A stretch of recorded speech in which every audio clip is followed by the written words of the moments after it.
ख़बर है दादूमा जिथे बिजली के बिलन में वाधू टैक्स लगाइण ख़िलाफ़ दुकानदार रोडन ते निकरी आया। बिजली जा बिल साड़े एहतजाज किया वियो आहे। वापारियन दादू प्रेस क्लब आॾो बिजली के बिलन के बाहि ॾेई धरणो हयो आहे। मुल्क में अगई बेरोज़गारी बुख बदहाली सबब कारोबार ठप है। मथा वरी बिजली के बिलन में ॻाटे टोड़ टैक्स लगाया विया आहिनि।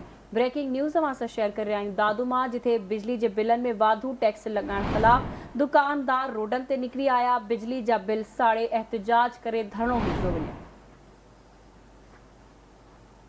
वापारियन दादू प्रेस क्लब आॾो बिजली जी बिलन के बाहि ॾेई धरणो हयो आहे। मुल्क में अगई बेरोज़गारी बुख बदहाली सबब कारोबार ठप है।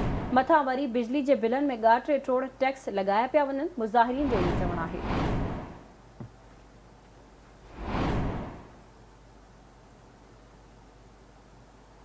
दादूमा ख़बर है जिथे बिजली के बिलन में वाधू टैक्स लगाइण ख़िलाफ़ दुकानदार रोडन ते निकरी आया। तफ़सील मालूम कंदासीं। असां सां लाइन ते मौजूद है दादूमा आवाज़ न्यूज़ जो रिपोर्टर दानिश खुश।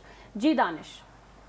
जी बिल्कुल, सरकार पारा बिजली के बिलन में वाधू टैक्स लगाइण खिलाफ़ दादू जा दुकानदार सवन की तादाद में रोडन ते निकरी आया। दादू के व्यापारिन शहरिन मार्च करे प्रेस क्लब आॾो धरणो हयो आहे।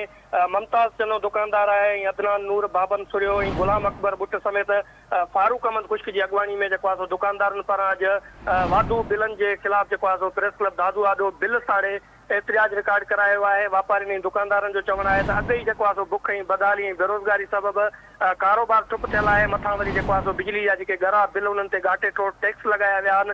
उन सबब कारोबार है वो तमाम घणो मुतासर थे पियो।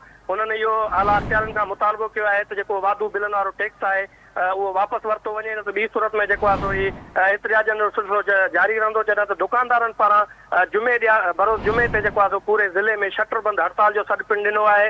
इहो मुतालबो कयो वियो आहे त फौरी तौर ते जेके टैक्स आहिनि उहे वापसि वरिता वञनि ऐं शहरिन खे कारोबार करणु ॾिनो वञे। दुकानदार ठीक है, वरी मेहरबानी अवां जी दानिश अपडेट करण लाइ।